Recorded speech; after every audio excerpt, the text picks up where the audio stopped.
much. I'm so excited to have you all and to have this program shared with you.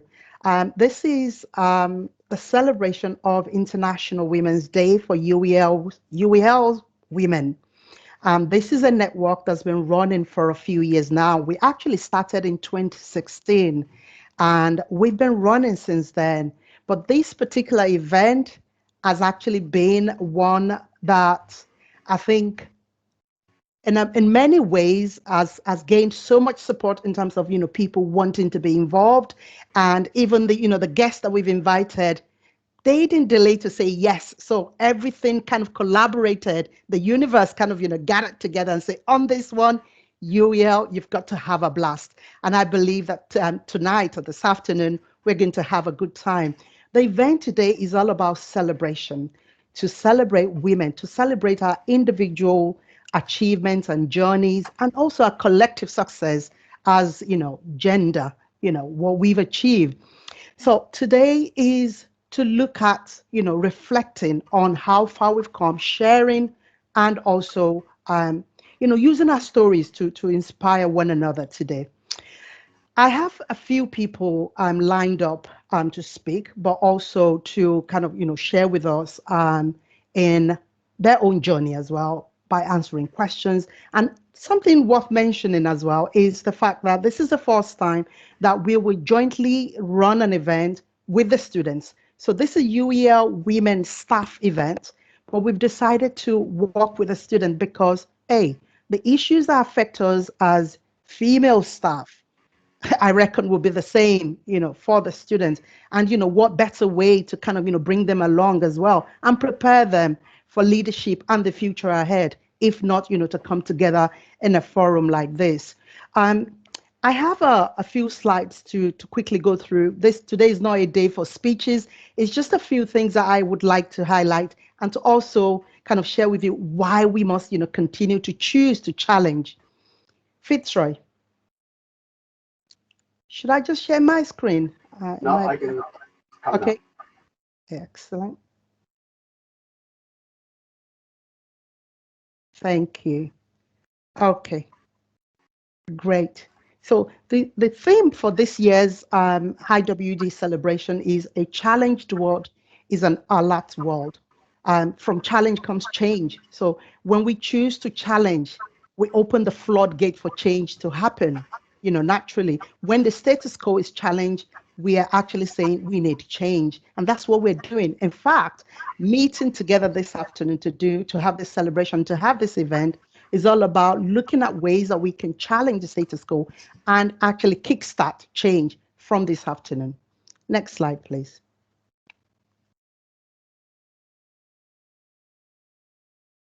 Can you make that slightly bigger?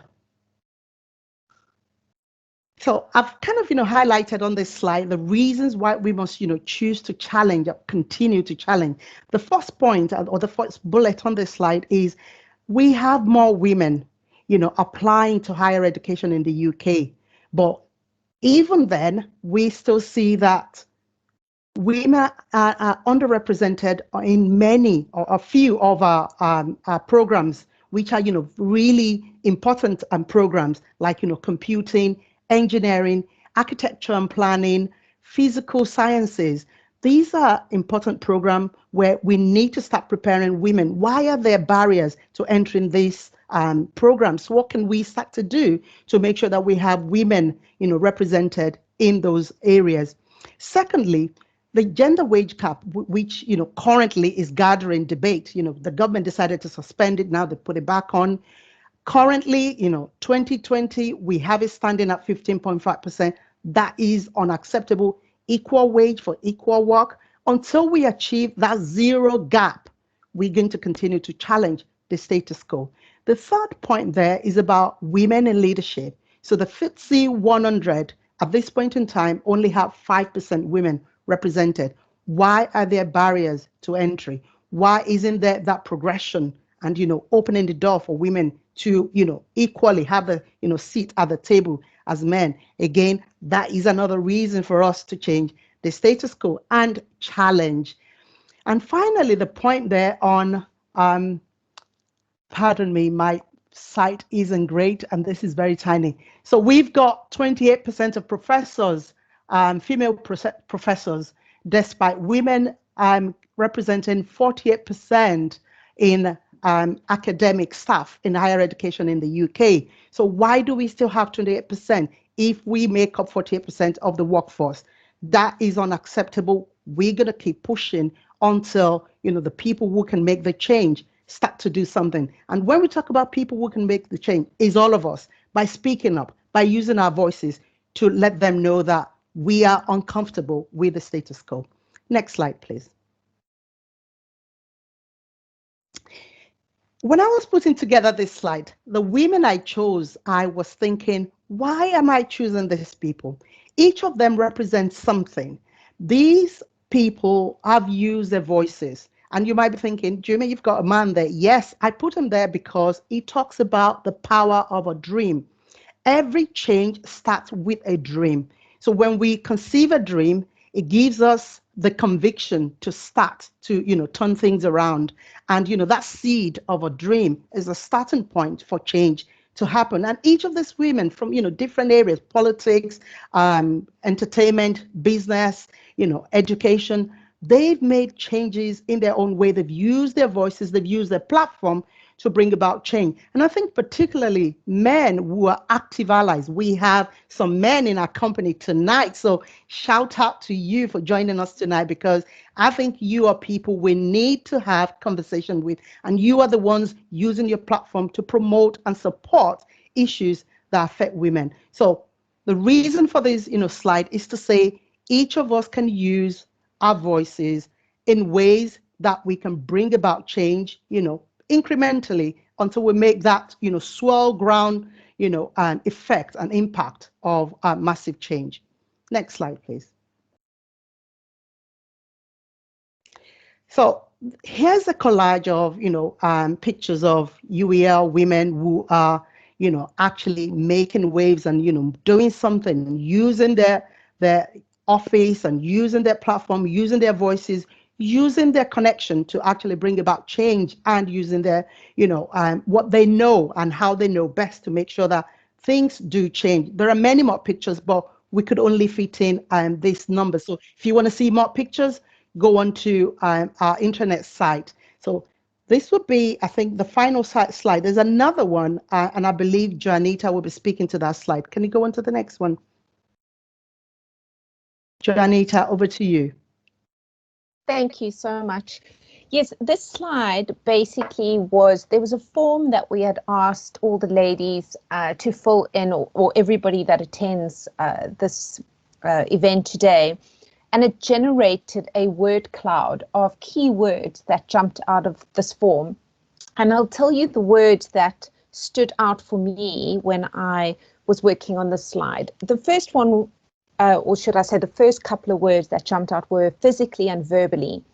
And although there's a part of that that makes, one quite sad, at the same time, it makes one realize that some of the questions that were asked in the form said, were there things where you felt you were challenged? And I think the reality is that there are still many women that feel challenged physically and verbally, and obviously I mean in terms of abuse. The next word that jumped out was support, because women need and want to support each other. And the wonderful thing is that there are many men that are standing up for women's rights or standing up against domestic abuse. And that's why it was so key to see that word had been used. Another word that jumped out of these forms was behavior. And I think this is almost the foundation of how far women have come and still need to go, because you need to change people's behavior, but in order to do that, you also need to be able to change their attitudes. And women, or should I say people in general, society needs to change their behavior towards women and realize that women are capable of doing just about anything. And then the three best words that jumped out of these forms for me was celebrate, achievements, and opportunity, because that is why we are here today. We are here to celebrate women, how far they have come, our achievements, and opportunities in the future. And I must add that I'm so thrilled to see that Maya Angelou was on that previous slide. She has always been one of my role models. And one of the key quotes that she's always said that I've always stuck by and believe in is that every single time a woman stands up for herself without actually realizing or knowing it, she's actually standing up for all women. Thank you, Jimmy. Thank you. Next slide, please. As a way of finishing my presentation, I wanted to highlight the fact that UEL, we do D&I. So it's in our DNA to promote inclusion. And these are some stats to just, if you're in doubt about what we do and what we represent here, these are some stats to kind of, blow your mind away as to why we do what we do. So this is something that we pay attention to. We're very passionate about inclusion. And, on that very topic, I'll be moving on to invite someone to speak to us very quickly. This is Professor Mohammed Ali, who is the Dean of the School of Royal Dock School of Business and Law. He's someone who is an active supporter of women. Is someone who is an ally and a sponsor of women. Since he assumed the deanship of the school, I've personally witnessed many women being given opportunity, and I thought to myself, there isn't a better person today to invite in terms of a man to come and speak to us very briefly about the importance of allyship and sponsorship. Over to you, Professor Ali. Thank you very much, Jimmy. I'm absolutely honored to be invited to this forum. Thank you very much for doing that. And brilliant to see Anulika here. Anulika, nice to meet you. And I understand Insia will be talking and Shan will be talking. I mean, I used to work for Shan when I was working at Buckinghamshire. I think it's been a few years, Shan. I think last time we met 3-4 years ago. So thank you very much for taking out time and coming and talking to us. And as Jimmy said, this is not a day to make speeches. But when Jimmy, sent me the invitation, I thought, well, let me just share a personal story. Because I come from a large family. We are 7 brothers and sisters. I've got 4 sisters. So, a couple of them are doctors. I've got a sister who works like me in academia, one who works in genetics. And I've lived through with them the sweat and the tears they had to go through to balance that family and their careers. And they're all doing good. But I'm sort of like a personal witness of their journey. And although we all talk about, seeing individuals as individuals, which is very important, I can't get that sort of, I won't call it, but actually a conscious bias from me when I see certain colleagues going through a certain journey, because I've seen them, I felt them with my sisters going through those. So I just wanted to share a few things that I think I've learned from my sisters that I sometimes try and apply. And one of the most important thing is that balance between that sort of conscious inclusion versus seeing everyone as individuals.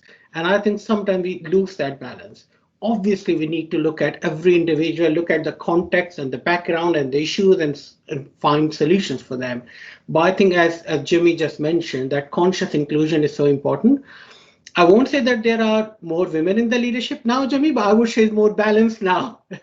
At our school leadership team, there's more balance when it comes to either gender or whether it comes to ethnicity or diversity of thoughts, or people come from academia or professional background. And I think it's great to be able to do that at an institution where all these things are just like open door. So 4 things I wanted to mention. One was about that balance, which I think is very important. The other important thing I've learned from all of them are that, the training that we all go through, unconscious bias training, doing the shades of no and all that stuff, they are important. But they're only important if they give you an opportunity to reflect on your daily practices. So in a meeting or in any conflict resolution, how are you handling that? And to me, that's more important rather than continuing to organize trainings from a leadership team and so on and so forth. So what's our day-to-day value and culture that we are promoting? The third thing I would say is is flexibility. Now, obviously, you hear a lot how flexibility benefits women with their careers. I disagree. I think flexibility benefits all of us in our careers. Clearly, more in terms of women in some circumstances than men. But I think that flexibility, if you were to ask me one key aspect that I think would change the way we are moving forward, it is around flexibility. And finally, the fourth thing is around keeping an eye on the pipeline. Uh, it's okay to have these people join the leadership team and work together, but at the same time, if you don't have the right pipeline coming in, that would never work. And I say that because at the moment, I'm feeling hugely challenged in terms of our pipeline. Uh, People who are from business and law here would know as a school, we are moving more towards incorporating technology in our curriculum. So we have got pathways on fintech, artificial intelligence, data analytics, cryptocurrency. And when we move more and more towards that STEM subjects or Industry 4.0 subject area, I can see the pipeline, the applicants we are getting in terms of people applying is changing. That demographic is changing, and I'm feeling hugely challenged. And I know we are trying to focus more on developing our existing staff.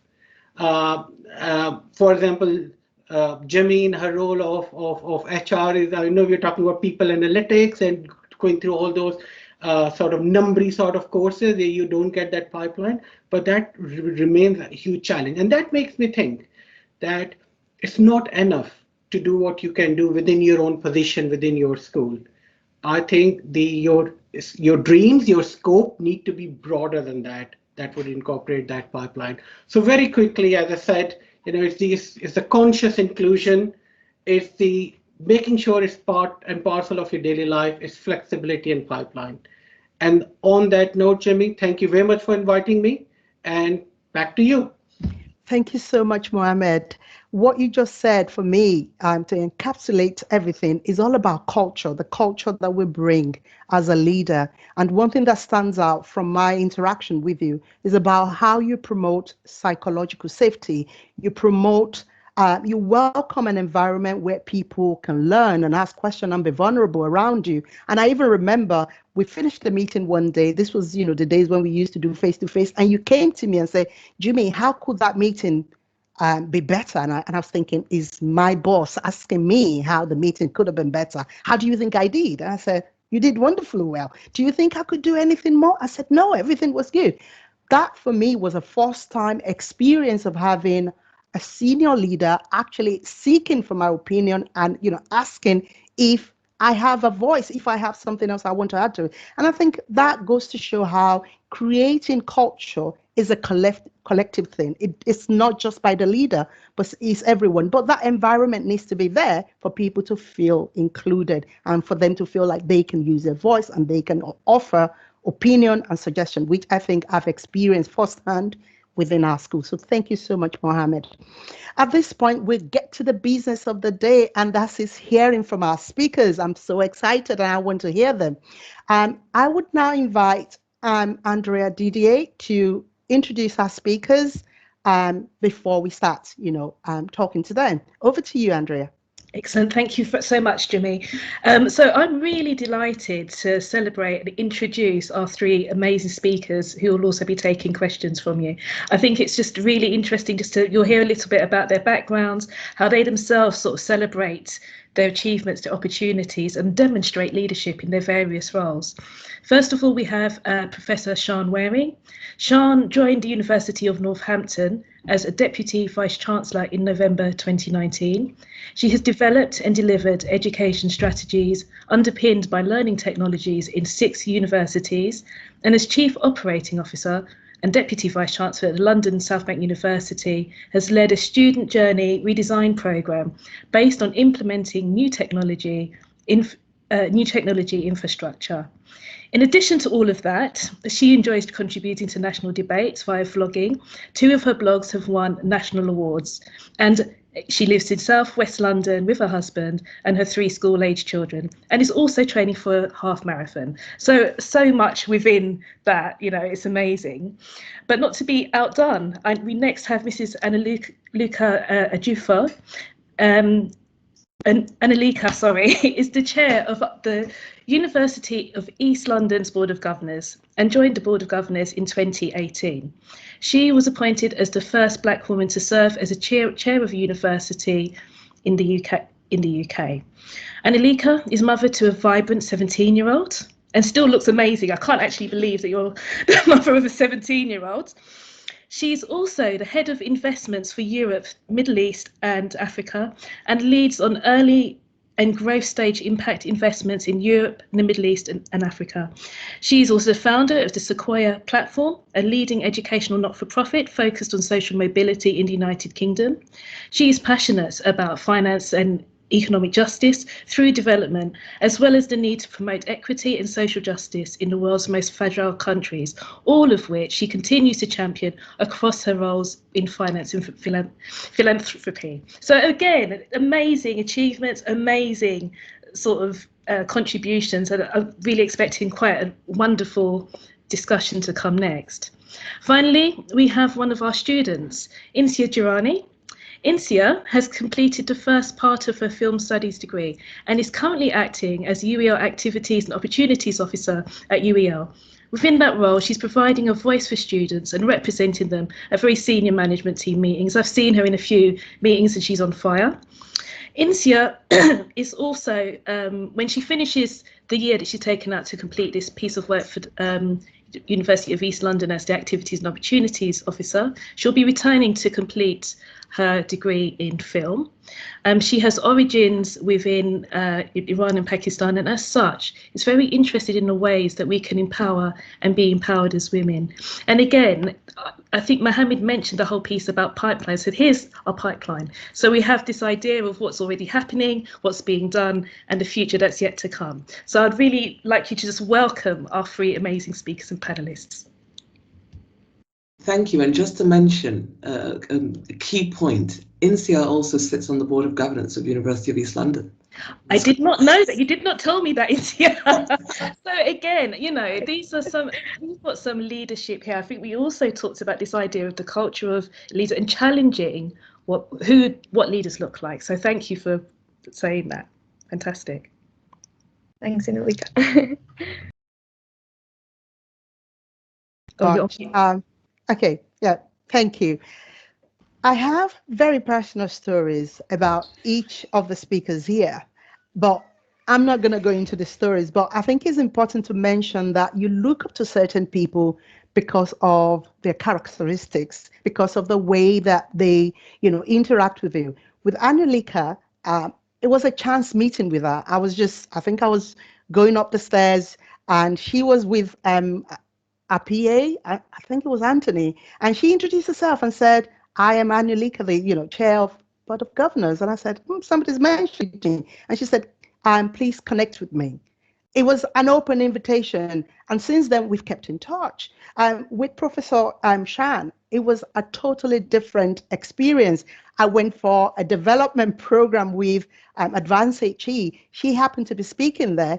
At the end of the event, I emailed her to say, I really enjoyed your speech. She sent me a note, the note that she used to deliver the speech. She said, you want it? I'll send it to you. And we've kept in touch since then. She's, encouraging me and supporting me in different ways. When leaders show that this is my journey, this is how I've, developed, and you can actually toe the line and do the same, and I would be, willing to work with you and support. That's what we do. That's how we celebrate and develop others. And I'm proud to say that, these two women, my interaction with them has been very positive as a leader, and also it's been encouraging and inspiring, and it's always about, paying it forward and looking for ways to do more for others that are coming behind. So at this point, I would like to start with the questions. And one thing to mention here is that the questions are built around a recent report that was published by the Chartered Management Institute. This was released in February 2020. The title of the report is The Blueprint for Balance, How to Fix the Broken Windows. I happen to sit on the board of CMI, and I'm involved in a lot of the projects that they do, and they're very keen around gender balance and gender diversity activities. The report actually identifies 6 points around how to improve gender diversity and to have a fairer and a more balanced society. But I want us to focus on 3 of the recommendation, and I've built questions around those 3. So my first question, which I'm going to pose straight to Shan, is can you share with us what you've done at a personal level to bring diversity to life and why you care about gender diversity? Thanks, Jummy, and absolute pleasure to join you all today and to be on the panel with such amazing people, and also lovely to see Mohammed again after a while. And thank you very much. Thank you for the introduction, Andrea. So Jummy's asked me about some of the things that I've done to promote gender diversity and why, and she's mentioned one of them, which is I try to speak openly and honestly about, oh, I've got a bit of feedback. We've got a mic on. Can you hear me all right? I try to speak openly, honestly about my own career, and as Jummy knows, she's seen me stand up in front of 200 women and talk about times that I felt I'd failed, and also things that I'm proud of, and I think they're both quite sometimes hard to articulate. But I felt if you don't, and I always say it's not a recipe, it's a case study. If you don't see examples, how can you kind of build that knowledge about what's possible and what's normal, in the sense of people do have setbacks but keep going. I try to challenge what I perceive as sexist behaviour in meetings as a chair or as a member of the meeting. And one of my bits of advice is to practice mansplaining to men, because I had a colleague who would mansplain a lot in meetings, and every time he did it, I'd mansplain back to him and the whole meeting. So it's I'm not sure it changed him, but it amused me. I do try to coach, mentor and sponsor women when I get the chance. So Jummy, or if people occasionally get in touch, I try to do it in a way that I can balance, that it doesn't take too much of a toll on my time, but wherever I can, I set up meetings or keep in touch with people. Try to support flexible working opportunities wherever, Mohammed mentioned this, and development opportunities for women. When I'm making appointments, I really look hard to make sure that I'm recruiting from the widest possible pool, and that I'm eliminating bias in every part of the job description, the way it's advertised, the appointment process, to try and make the best appointment from the most diverse pool that I can. And I'm just currently taking part in some headhunter research. So I was working with a group of headhunters on a post I was appointing to, and they are looking at what the barriers are to appointing. Jummy quoted the research on numbers of women professors, and the number of women vice chancellors is also a very small proportion of the total number of vice chancellors. So these headhunters are looking at appointments process to understand how women's leadership can be better recognised through the appointments processes, and what the appointments processes miss about the way women lead that could be better recognised. So I'm currently participating in that research. And why do I do it? So I have a few reasons for doing it, but one is because we need the best people for the jobs. And every time we don't get a balance of men and women, we must be excluding part of the population who could do this job well. So some of it is getting the best people. Some of it is also obviously that everybody deserves the opportunities and gender shouldn't hold us back.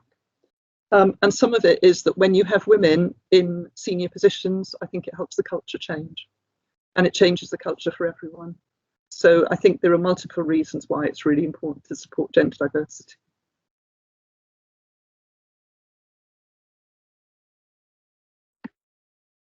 Yes. Can you hear me? Can you hear me okay? Yeah. Yes.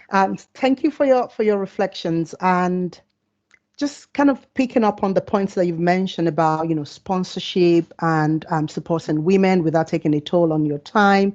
You're someone who is keen on, reflecting on how to promote talent and, use a wider pool of people in a way to, build talent. Anulika, if I could come to you on that question, on that same questions, what have you done personally, and why do you care about gender balance? Thank you, Jummy, and it's an honor to be on this panel and to just also listen to Shan and hopefully also Insia contribute to this discussion. You know, when you were speaking, I kept, profusely nodding my head like, yes, that's exactly why we do it. I mean, I think for me, firstly, I think the reason why you would want to have gender balance is because there is no better representation than oneself. And so you are able to reflect that which you are in a place. And statistics have shown that gender balance in a workplace leads to greater productivity and efficiency. And so in a world that is capitalist, where it's all about shareholder value maximization, even if we were just to look at the bottom line, it's a good business decision. But other than that, I think it's very important to just think about, about the value that women bring, right? There is absolutely no way that you would be able to look at any sphere of life and not see the strength and the proficiency and the discipline that women bring into things. So there's a quote that I like, and it says, with this feminism discussion, some people are pro, some people are con, some people think it's an agenda in itself, but I genuinely think that feminism is not about making women stronger. Women are strong, clearly, right? But women are already very strong, but it's changing the way that women are perceived. That's what needs to change. It's perception. And I love to hear Professor Mohammed talking about empathy. His experience has shaped what he practices.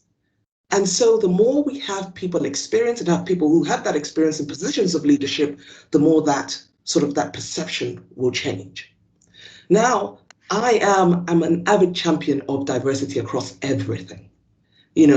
Within my day job as an investment lead who allocates capital, I'm responsible for thinking about development impact. And with every portfolio, when we commit capital, I always ensure there is a gender lens to ensure that empowerment, because as we said, women are already strong too, but to ensure women aren't missed out of the piece of the puzzle. And so how do we think about financial inclusion, education, healthcare, but put a woman lens to it, because there are nuances, and without including those nuances, you miss an entire subset out. So that's in the day job. But also, I am so big on inclusion around employment. So within the day job, again, I am personally involved in the recruitment process, even though I don't need to be at the early stages, because I do not like the sort of one-size-fits-all approach of just sifting CVs, and then because a lot gets lost before it gets to the top. So I ensure, be it 300, 400 CVs, I personally go through, and I always find gems in there, because a lot of times there is a lot you can glean from a CV without just looking at the face of it. But again, that comes from empathy and experience. So we make sure, especially within finance, where right now, there are all these different programs around 100 Black interns, 10,000 Black interns in finance, because it's been well recognized that in the UK, we have very few Black people that have gone down that route, but even more so women. And so I make sure in my field that when we have an opening, we look at all CVs and ensure that we have that balance. And when we interview, we take that into account. If I were to, because of the stark difference in numbers between men and women in my field, if I were to interview two people and the female candidate was slightly below, I would go for the female and would put in a development plan, because people deserve opportunities. That brings me to Okoya platform. So the Okoya platform is a not-for-profit I started 16 years ago. It's all about social mobility through creating opportunity. The big word there is opportunity. People thrive and people develop when given opportunity. When people are priced out of the market or left out without a seat at the table, they cannot develop experience. And so opportunities are taken away. And this continues to erode value and not increase that, that perception deficit that we try to bridge. So for me, at my workplace, ensuring that we put that in with the allocation of capital across the portfolios. When we look at interviewing, we make sure that women have a seat at the table.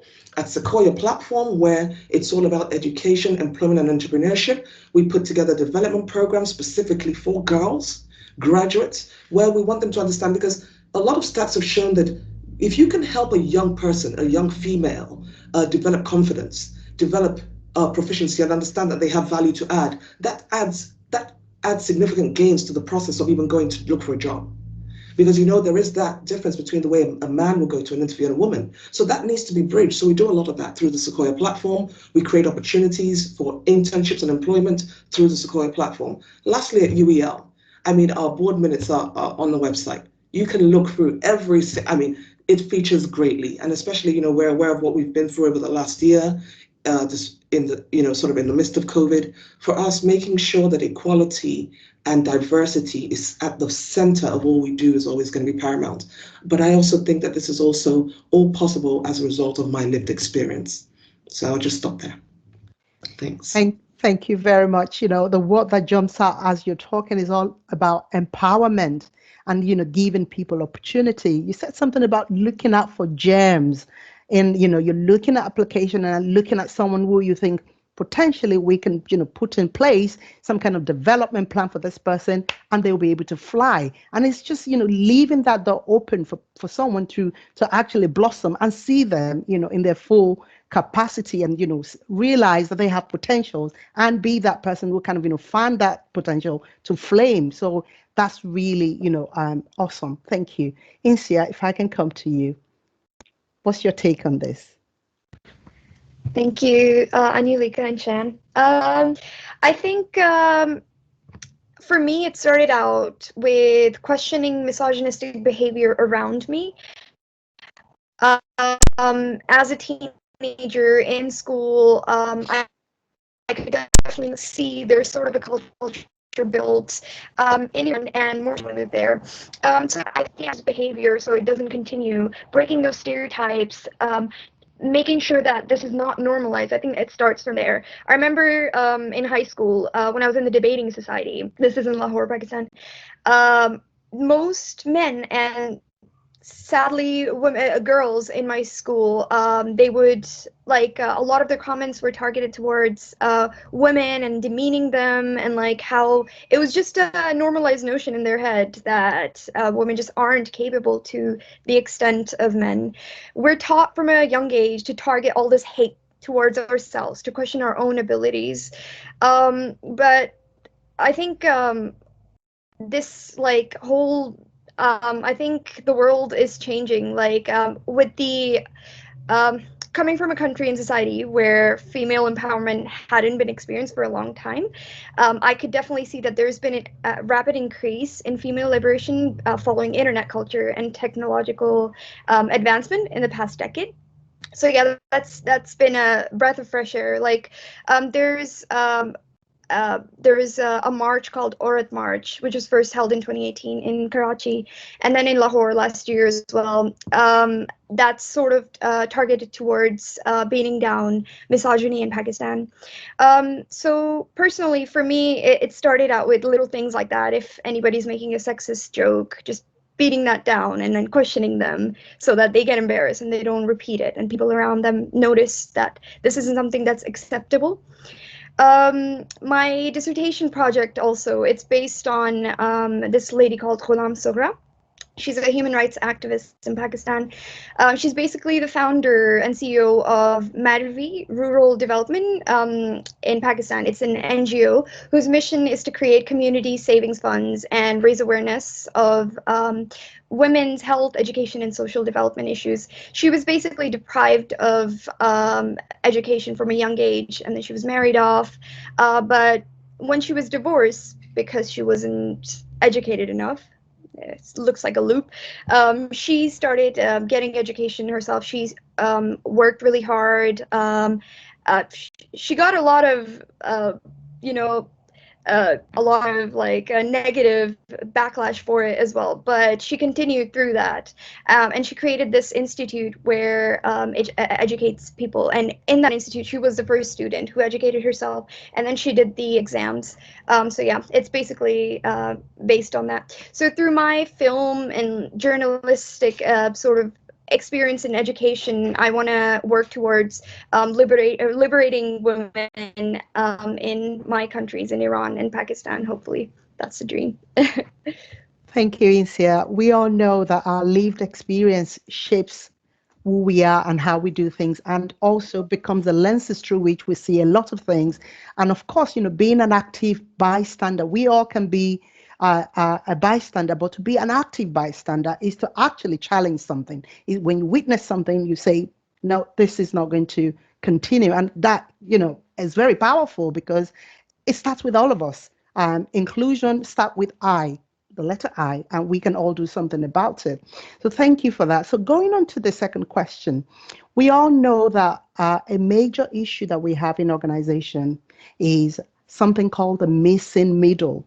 So there's a research conducted by CMI referring to the fact that a lot of women do join most organizations from, at the entry level.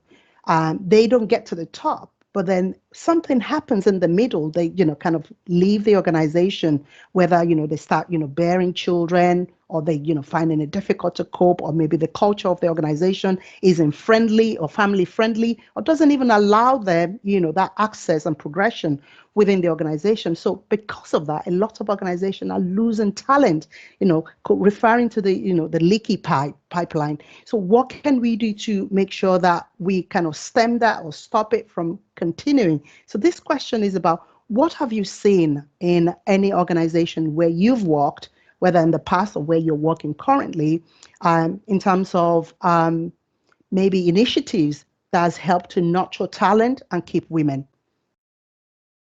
Who would like to go first? Anulika, can I come to you?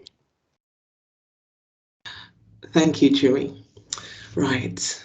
I think just on that last point you touched on, which is our lived experience, and I touched on that as well, just speaking to empathy and how our experience shapes, sort of how we live out our lives and how we make decisions.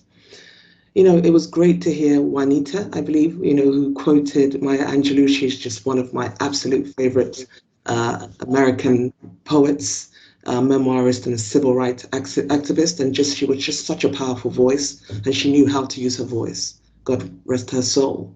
But there is a quote from her, which actually I think is a parallel to the one that you quoted, Juanita, which basically says, she was asked a question, and she retorted with how she'd like to be known. And she said, I'd like to be known as an intelligent woman, a courageous woman, a loving woman, a woman who teaches by being, right? And I think that just encapsulates what every woman should seek to be.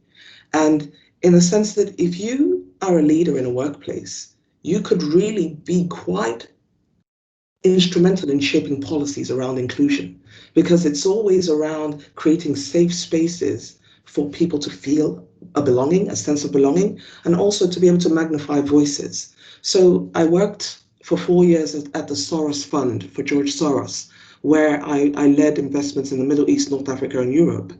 And within that, we had a team of about 12 people. Within that team, there were about just three women, and the rest were men, 9. And over the course of my time there, we had 2 of those women leave twice to have children. Right.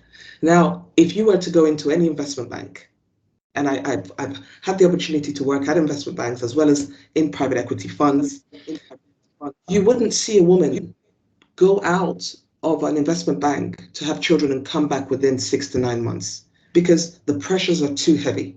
Especially if you're a first-time mother, you need to think about the fact that that mother is trying to adjust to motherhood, but also will have to vie for position in a competitive environment with peers. So how do you bridge that?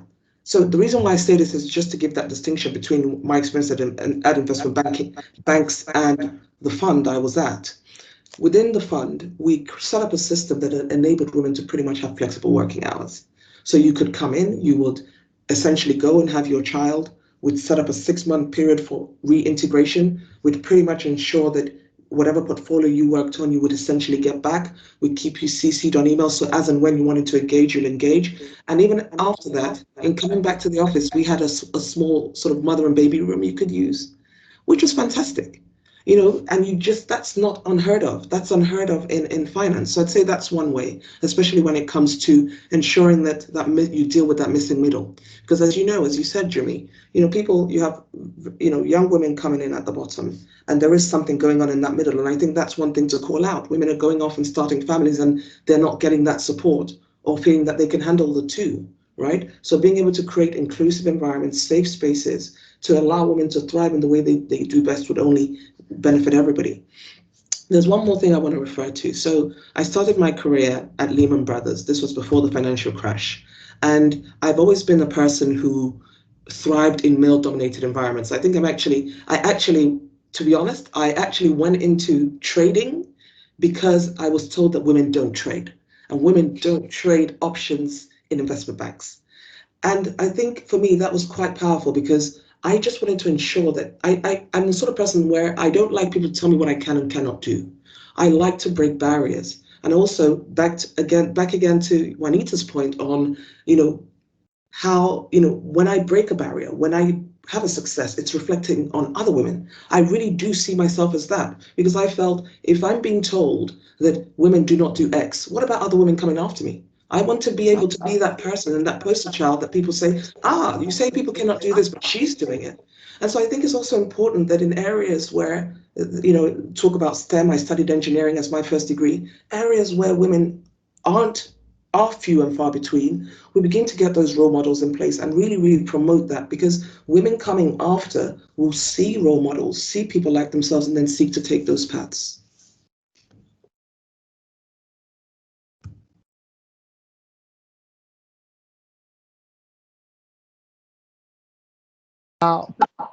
Challenging stereotype. Am I on mute? Can you hear me? Yeah, challenging stereotype where, society kind of create certain roles for men and, certain roles for women. And in fact, they start to plant the idea in our heads at, very young age that certain profession or occupation are for men and others for women. And I think it's about having role models in our life who actually makes us believe that we can be, whatever we choose to be. So kind of, challenging and say, I am going to do it, even though you say not many women do it. And it's just that mindset. And not many women would, say, I'm willing to go there, even though there are many who look like myself. And it takes a lot of courage and, a level of confidence to be able to put yourself forward and, be maybe the first in a particular profession, or not too many of you, and be able to kind of, thrive in an environment like that. So thank you for sharing that. If I can come to you, Shan. So what has been your experience in terms of how your organization has, kind of created initiatives or, ideas that kind of supported women to kind of flourish within the organization rather than losing them? Yeah, thank you. So actually, I want to go back a little bit on some personal things. So I was just thinking about, Anulika, just your appetite for challenge and wanting to go places that you hadn't been to before, and women hadn't been to, and to demonstrate that. And I've always done sport. So I rowed as an undergraduate, and I think I really like that because I like the physical strength. And I actually like being physically imposing, and I like the benefit from that. And the introduction now said I'm training for a half marathon, and that's important to me because I like the physical challenge, and I like toughening myself up. So when I go into the workplace, there's a kind of edge in my brain that means I believe I can do this. I believe I'm tough enough for this.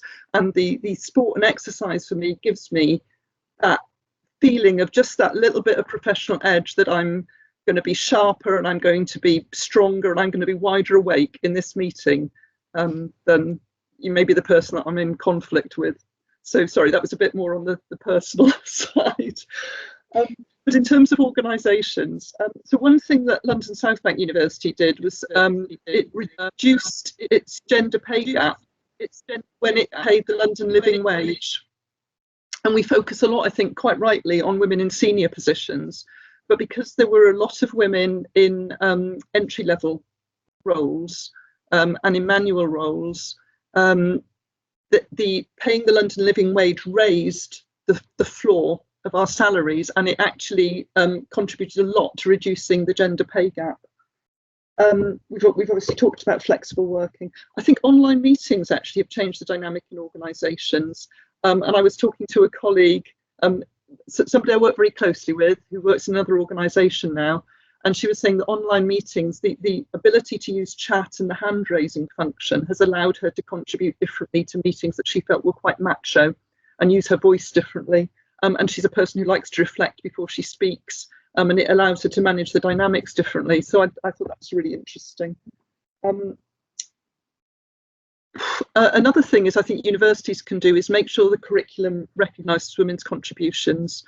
So my first degree was English literature, and certainly even then we were rediscovering women writers who've been forgotten.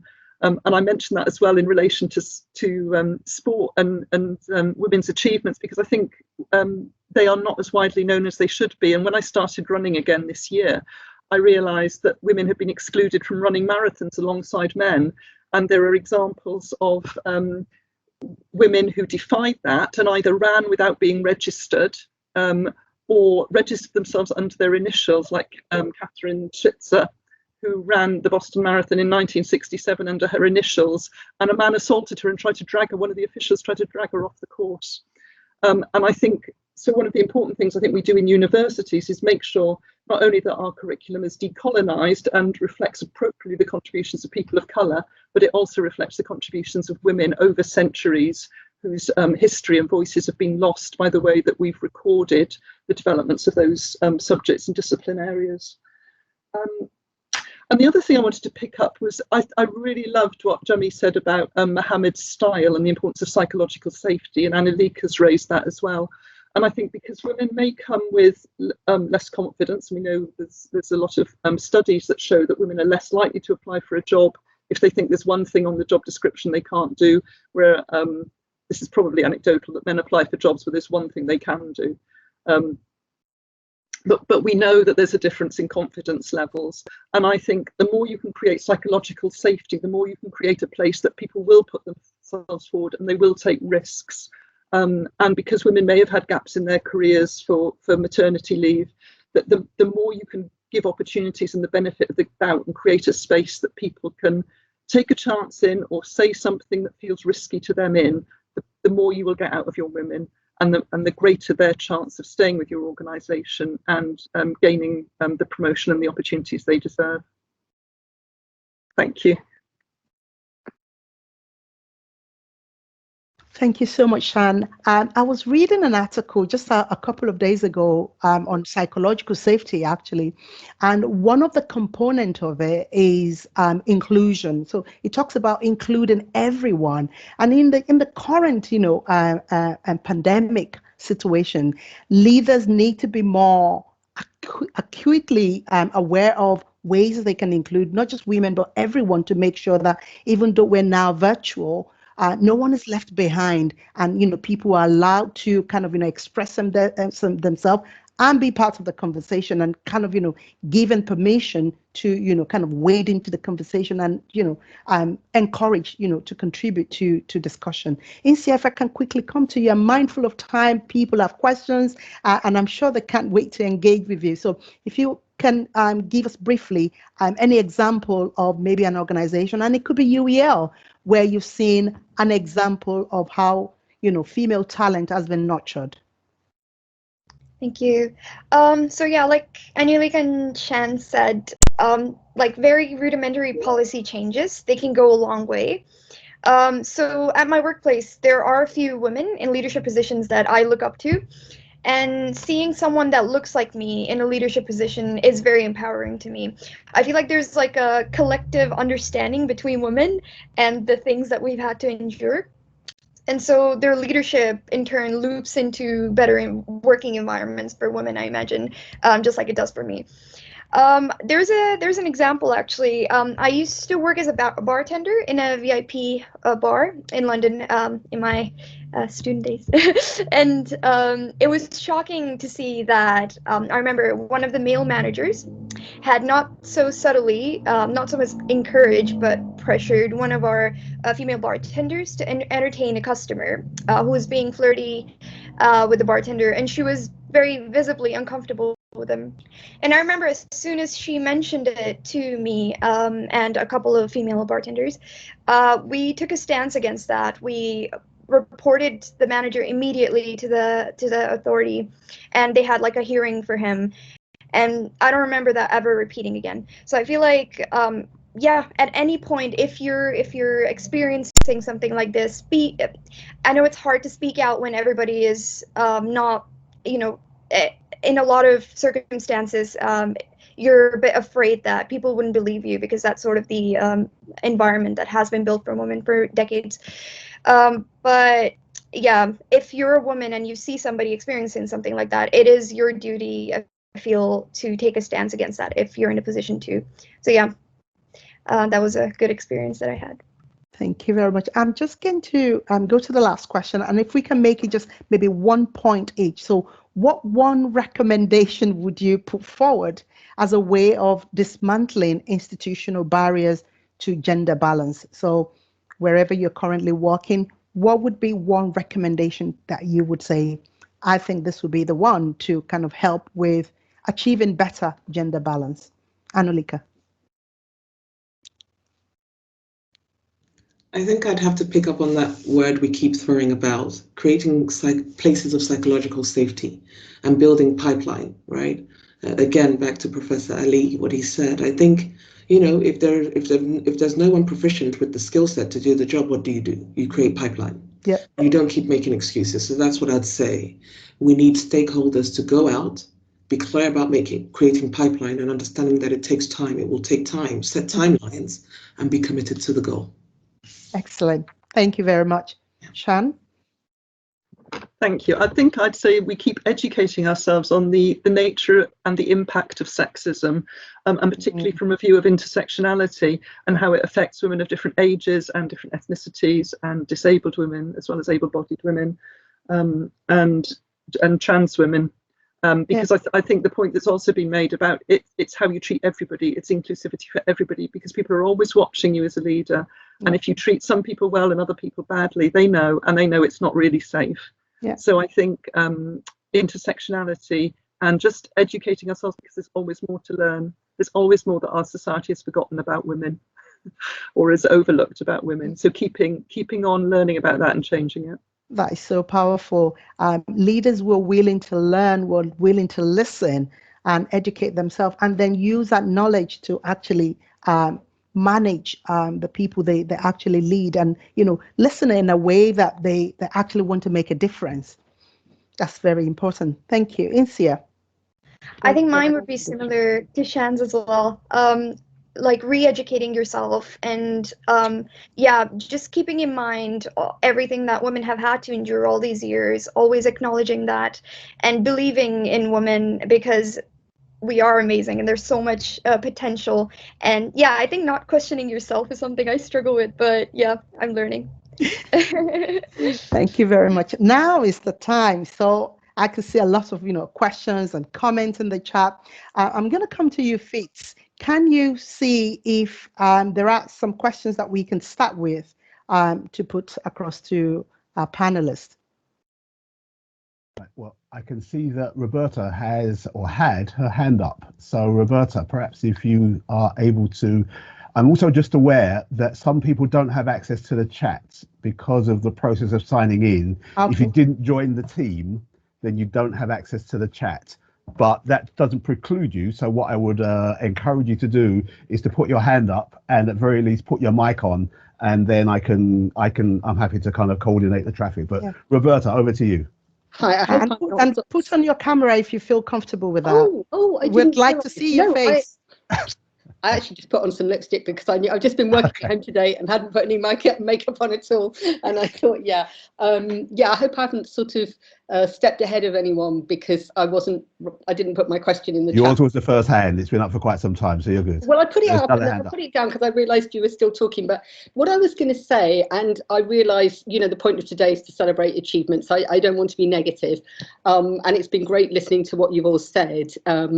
And particularly meeting the chair of the Board of Governors and things like that. That's great. The only thing I was going to say is relating to Shan's point about women's history, women's achievements, women writers and stuff. And I think it is a bit of a sad thing, I think, that at the moment, so many universities, particularly in our sector, in the post-92 sector, are actually cutting their humanities. And, you know, it's great to have women going into other areas, and I'd love to see more women in engineering and sciences, and I would have loved my daughters. They tended to go down the humanities route as well. I would have loved it if they'd done sciences. But you know, a lot of that women's history and a lot of those important celebrations of women's achievements does come through the kind of humanities side of academia, and that makes me really sad, you know, because to a certain extent that's happened at UEL. It's happening at many places around the country at the moment, with the emphasis on STEM subjects. And you know, I just wondered if the panel had any comments about that, you know, and its implications for women's history really, and women's culture. Shall I pick that up? Yes. Well, I mean, I agree with you. I think it's a risk. I think there are aspects of government policy which are driving that trend, and I think we have to be aware of it and respond to it, and by making sure that we develop humanities programs in ways that are financially sustainable, because it is a legacy and we are stewards of it and we have to do it.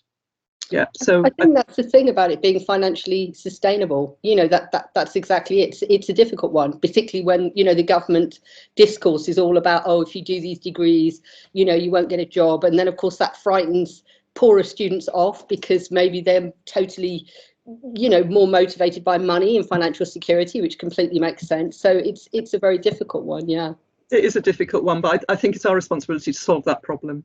Mm-hmm. So you're right, it's a problem and we have to solve it. But thank you.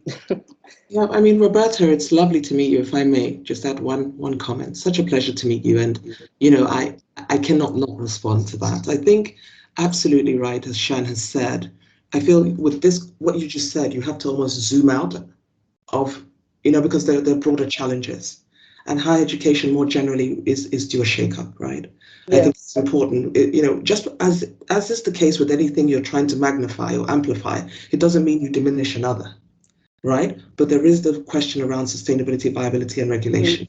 Yeah. And I do think that, just to again echo what Shan said, it is very important that the discourse is being had to ensure that, you know, we preserve legacy, we preserve humanities subjects, we preserve and understand the value it brings and give it its right place, not at the expense of STEM. There is a need to magnify and amplify STEM, especially for women, and we need to keep doing that. Especially, we need to also take into consideration the evolution of the world of work, because at the end of the day, we do not exist in a silo.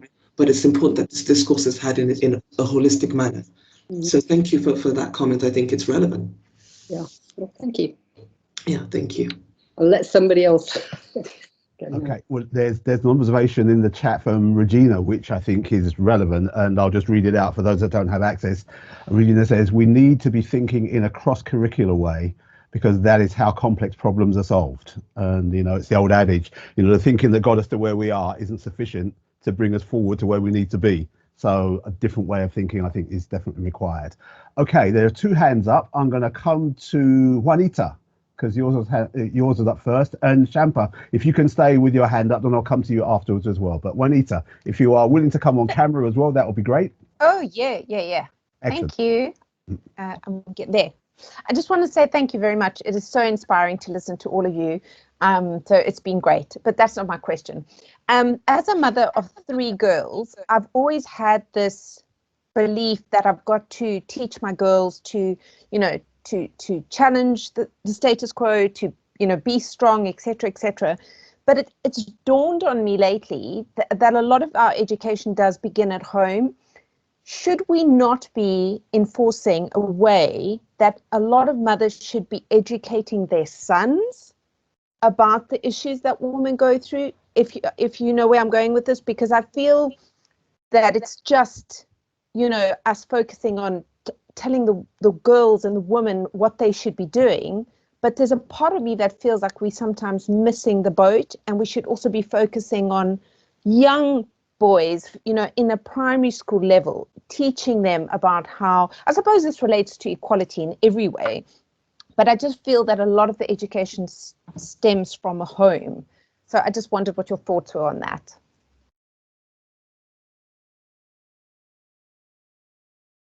Hi.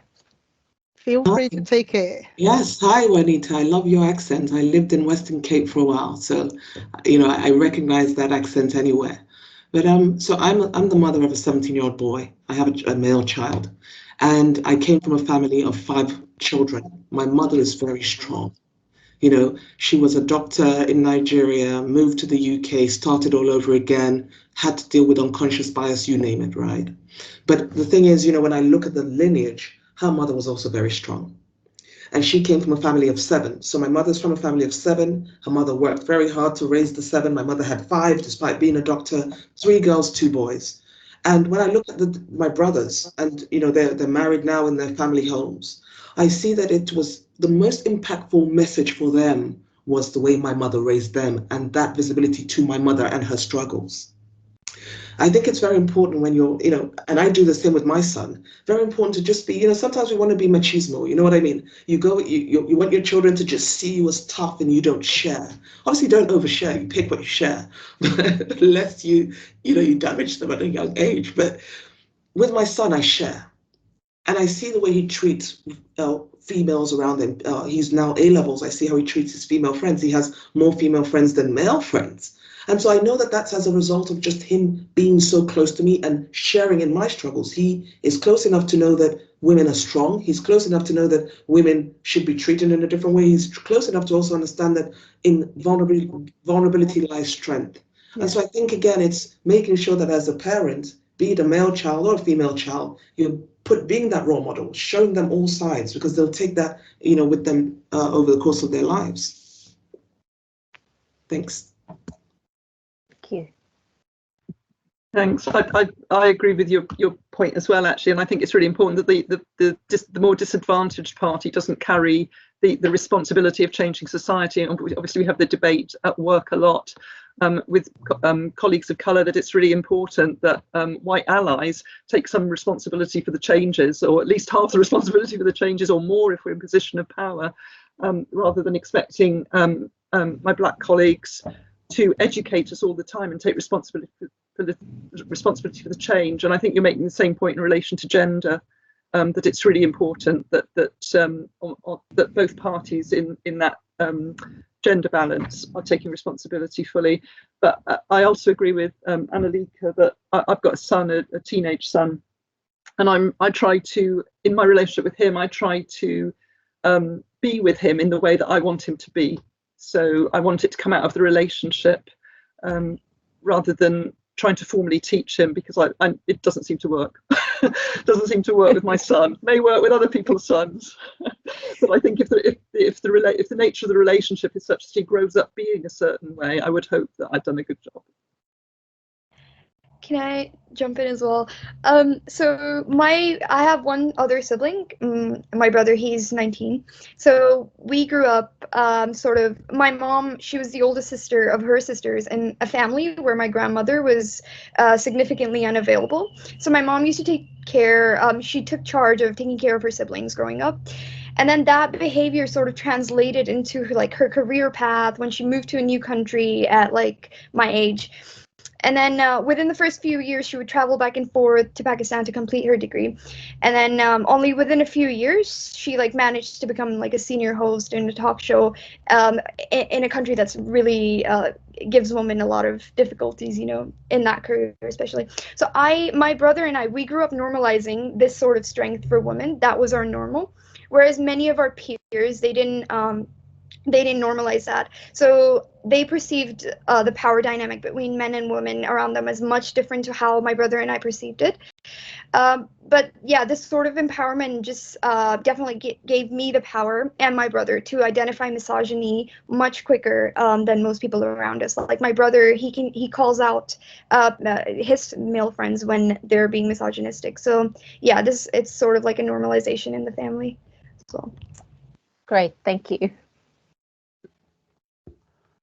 Okay, let's go to Shampa, who had a hand up next, and Regina, I see you as well. I'm going to come to you immediately afterwards. Hello, everyone, and first of all, I'd like to thank the panel and Jummy and everybody involved for such an interesting and inspiring discussion. Before I ask my question, I just one comment or anecdote about role models and her, to two children, two male children. I have a 21-year-old, and I think my proudest moment was when he had just begun university and learned how to use Google Scholar. And the first person he Google Scholared was me. So it was just amazing. So I thought, well, that's my job done. You know, Mum's not just the person to go to when they're hungry, but also someone that they can Google Scholar and find as well. So yeah, I think it's very important to be that kind of a role model to all children. But my question was about opportunity, actually, and I've been very privileged to be in positions of leadership within the institution, and have tried to influence policy, and at least to invest in areas where I think would benefit you know, females, especially in research. For example, my role is I'm Director of Impact and Innovation. So I would, and my first opportunity actually was given to me by a female. So I understand, acknowledge the role that females have to play in giving other females opportunity. But I would also like to mention male role, male sort of colleagues and people in position or leaders who have given us opportunities as well. I mean, Muhammad is a great example, and our leadership team comprises more women than men at the moment. So it happens both ways, but I do believe, and I would like to sort of ask the panel, what, you know, how can in terms of opportunity, which I believe is the most essential in kind of raising women to where they should be, what are the best ways to do this, and how can we, as women in leadership positions, make that possible?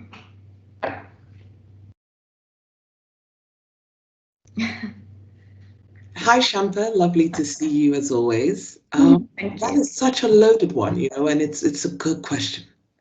And I think that there's so many ways you can look at it. And, you know, when I was speaking with one of the responses I gave, I spoke about the not-for-profit I founded a while ago and how that centered around opportunity. And again, I always reference lived experience, and that's because I know I was given opportunity. I was given opportunity through the family I was born into, given opportunity through the opportunities that opened up to me along the way. And I see the way that I look at it is to whom much is given, much is required. And so once you've been given opportunity, you become a steward of opportunities for others. And so I see myself as somebody who is there to leverage and open doors for others. I think it's also very important that with creating opportunities, so I come from a big family, and some say that that's influenced the way I think about inclusivity. But I'm the first person to think about, you know, if anything opens up to me, I'm thinking, wow, who are other people that can benefit from this? You know, I just want to just put it out there and just help other people. And I think that's it, because that's what actually, I feel like in life we're built, and this is somewhat philosophical, but we're built to be cisterns, right? Like a wellspring, and nothing should become stagnant. And so you don't ever want to have something that pours into you and then you just close up, because I think that's when you stop growing.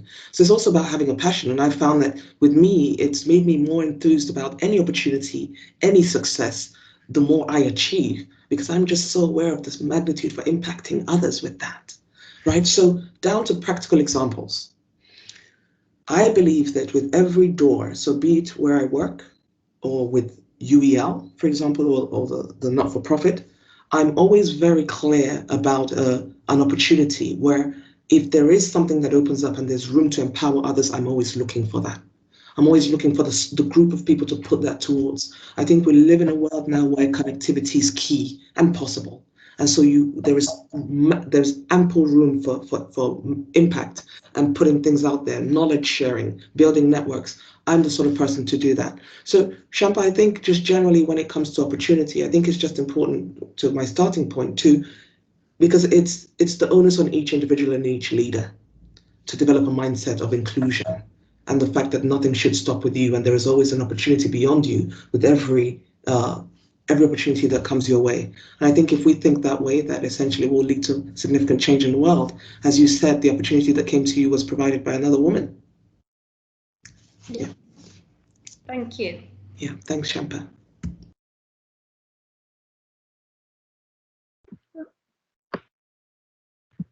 Sorry, Jummy, I'm on. Yeah. Can we take one more question and then we can go on to the next item? Okay, well, Regina has her hand up, so it's over to you. Thank you. Some really, really inspiring words. Hi, Shan. Shan and I worked together at University of the Arts many years ago.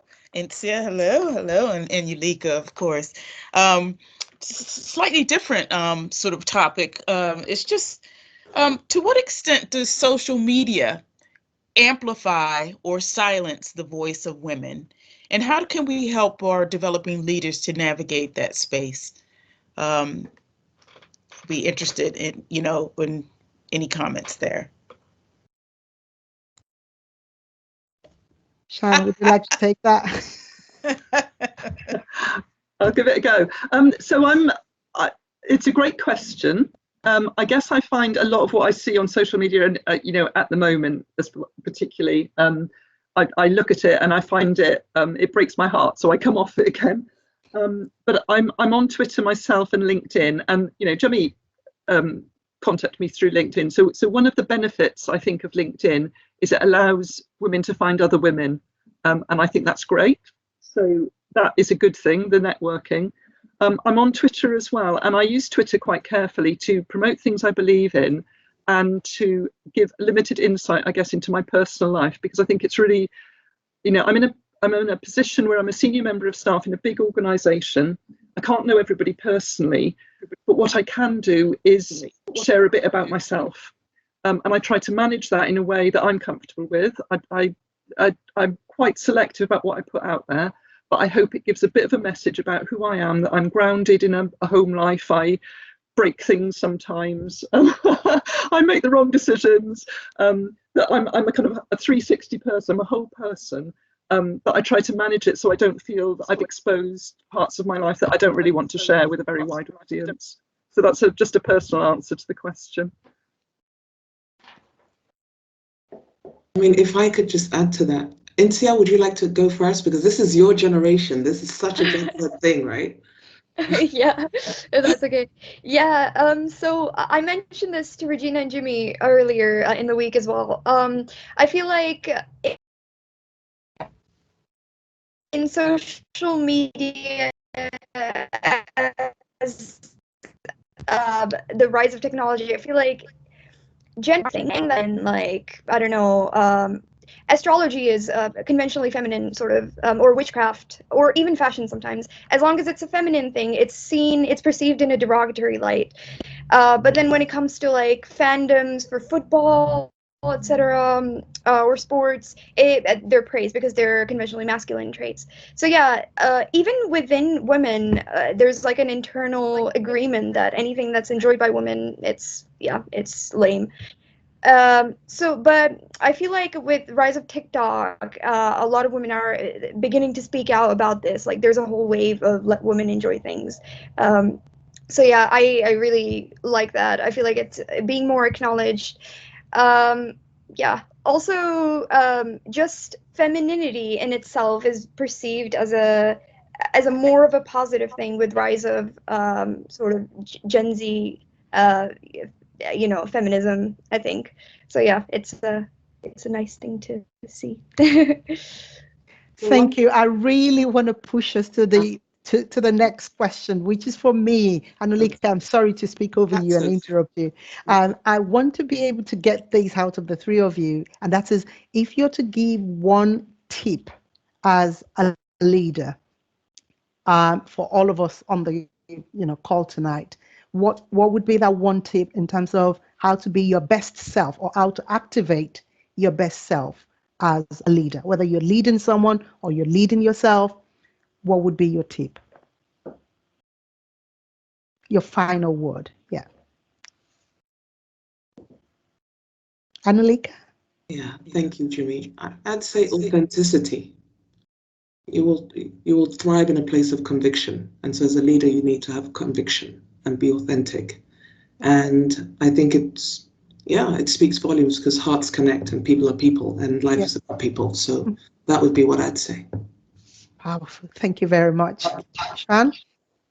So I have the same point. I was coming at it from a different angle, which is really think about what your goals are and harness those goals, because from those goals comes that authenticity and integrity, and it gives you strength, because when you get up in the morning, the goal is always there, and it doesn't matter what goes wrong, what barriers you face along the way, because the goal will pull you through, and that's where I draw strength from, the things that I want to achieve. But I had to invest a lot in thinking what it was I really wanted and get to the point of that real truth about what it was that I wanted to do. There's a lot of research around when you have that congruence in terms of what your goals are, it becomes the fuel that kind of, propel you, that, get you out of bed and, and makes you have that, level of passion and commitment for it, because you know what you're driving at, you know what the destination is, and you're comfortable being yourself, you're authentic because you know where you're going. So thank you for that. Insia, do we still have you? Yes. Hi. What would be your final recommendation there? So in my relatively humble leadership career, I think what I've sort of observed growing up is nobody's gotten up a ladder by pushing other people down and stayed there for a long time. So yeah, don't basically bring people around you down with the goal to get up there, because you won't be there for a long time. Yeah. Yeah. So empowerment, support, and also inspiring others. Thank you for that. So the final part of the program for this evening is around receiving pledges from members. So people who have helped to coordinate this event, one of the things I shared with them, it will be good for them to switch on their camera, to share their own pledges. What do they pledge to do in their own capacity, in their own, space? How are they going to use their platform to challenge the status quo? So I've got some names here, and as I call them, if you're on the call, can you please turn on your camera and share your pledge? Regina, I know you're here, so I'm starting with you. Over to you. Okay, and I have to put my hand up, do I? Yes. Okay, so I definitely pledge to facilitate more of these conversations, intergenerational women leaders. It's so important to share ideas and support one another. 100% agree with Insia that, we stand on one another's shoulders. It's important for us to hold the ladder to help people who are coming behind us. I'm all in. Great. Thank you for that. Gail. Hi, good Hello. afternoon, everybody. Thank you for giving me a moment to share my pledge. So here we go. Mine has changed a few times while I've been listening, so this is what it is now. I pledge to challenge the spaces and places where women's voices are not heard or not amplified or are ignored or talked over, and to think about the things I can do to create space, to make safe space, and to really value and acknowledge the contributions. Thank you. Thank you. And Natalie Garrett Brown.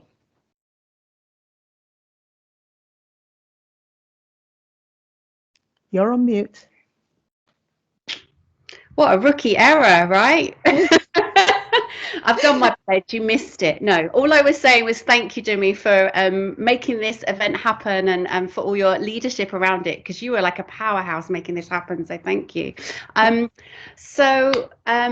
My pledge is a simple one, but it's to just remind myself daily to turn on that lens and to really see sort of and in much detail and as many times as possible when I can support other women and I can really feed back to them when I think they're doing a great job, and to encourage them, A, and B, to look for structural and more, I guess, organisational moments where I can help women who are interested to move into leadership positions or move upwards in their leadership positions.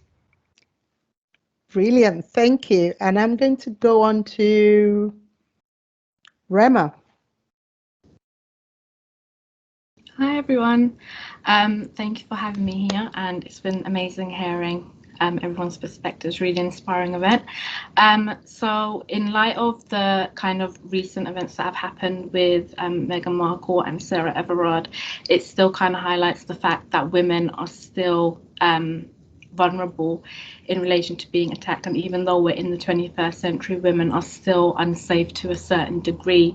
So I choose to challenge and call out any injustice towards women, and in turn facilitate a safe space for all women.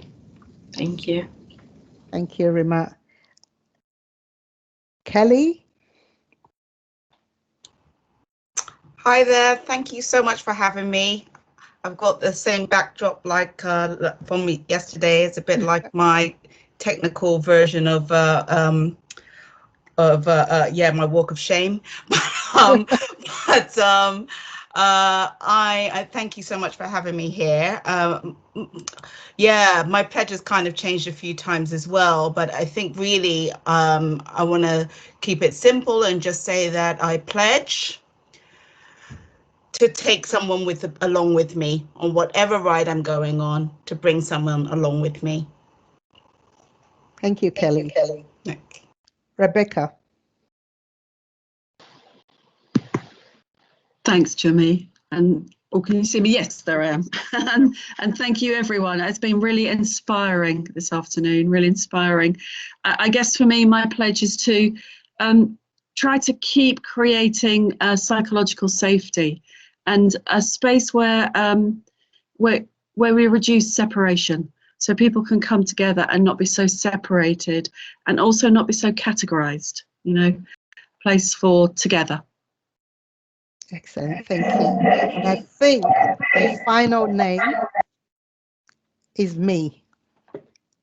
I pledge to be an active bystander by challenging broken window behavior, such as sexist comments or behaviors, or talking over a woman in a meeting. And I also pledge to use my platform to support and inspire my students by connecting them to opportunities when I can and challenging them to be their best self. Thank you. Okay, as a way of finishing this program, I would like to invite Gail, who would kind of close the event for us.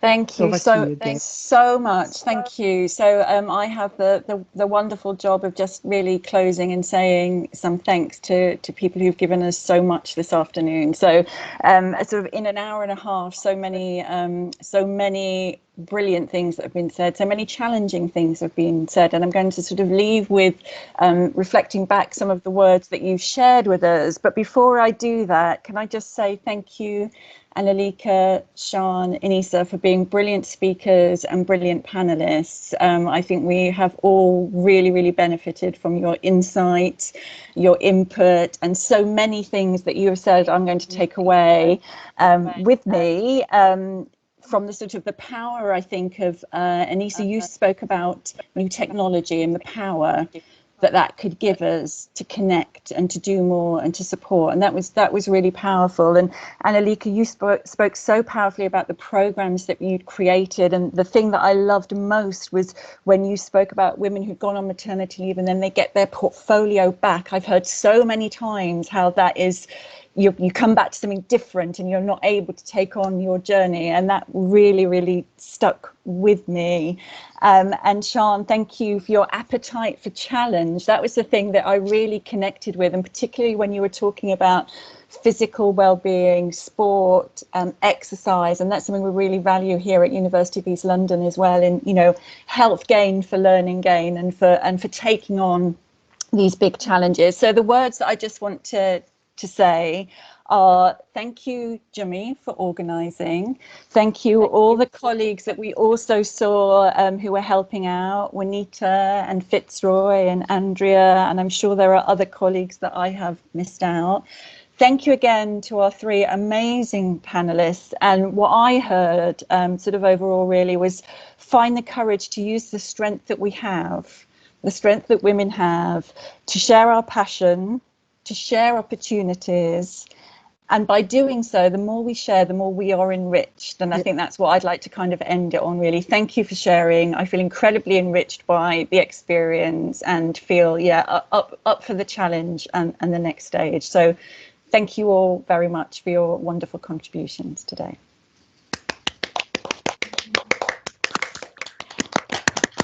Thank you very much.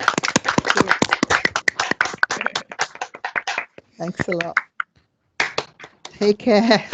Bye, everyone. Bye-bye. Bye, everyone. Thank you. Bye. Thank you. Bye. It was an honour. Bye, everyone. Thank you. Bye. Thank you. Thank you. Thanks so much.